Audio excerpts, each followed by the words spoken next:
Are you enjoying fellowship with the everlasting, eternal God? We've been talking about Olam, the everlasting God, who reveals himself to us today even through his son Jesus Christ and invites us to have fellowship with him. Nothing more important. You know, when Jesus chose his disciples in all the Gospels, one of the first things, and it goes through the story of calling, Peter and John and Andrew and Matthew, etc. In the Gospel of Mark, it says, and he called them to be with himself. The first calling of a disciple of Jesus Christ, a follower of Jesus, is to be with Jesus. It's more important to be than it is to do. That's why we call it the Beatitudes. Blessed are the meek. Blessed are those that mourn. Blessed are those that are poor in spirit. Blessed are the pure in heart. It's being.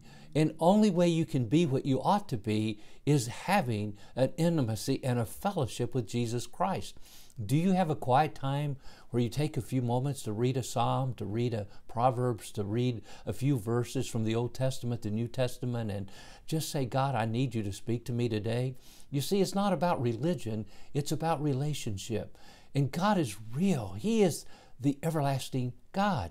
He is the Olam God, who right now wants to be your everlasting Father and have you to be in his everlasting eternal family, to be in forever fellowship with him. He invites you for that today.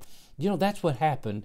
That's what happened to Abraham in Genesis 21 when he met Olam, the everlasting Father. Now, some things will begin to happen when you have fellowship with the Father, when you have fellowship with God that's personal, that's real. He will show up in your life, and there will be evidence of it in your life. Matter of fact, the world will have to admit that you've been blessed by God. Now, Abraham, when you study his life, he appears to be kind of a laid-back kind of a guy.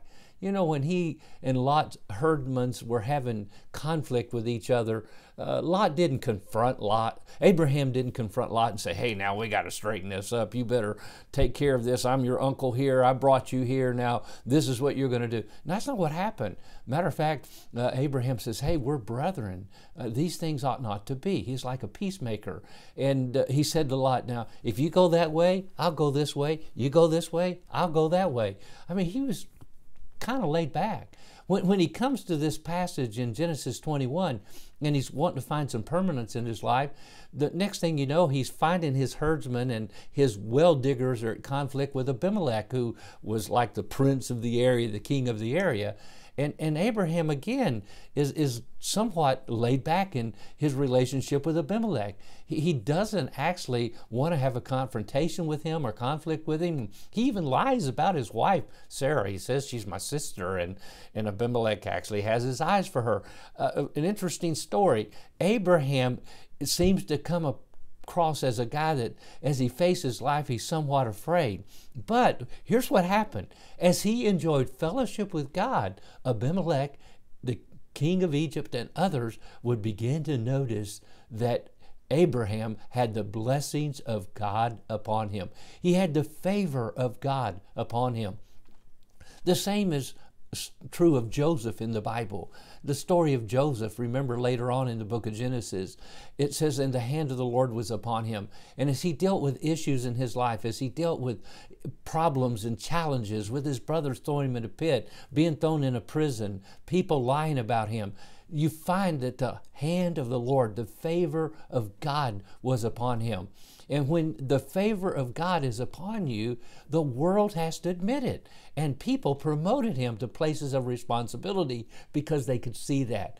My friend, I think probably the greatest blessing in your life starts with fellowship, intimacy with God. The blessings of God then come upon you, and the world around you admits it, and then you enjoy life, not because of what you're trying to do, but because of what you are in Jesus Christ.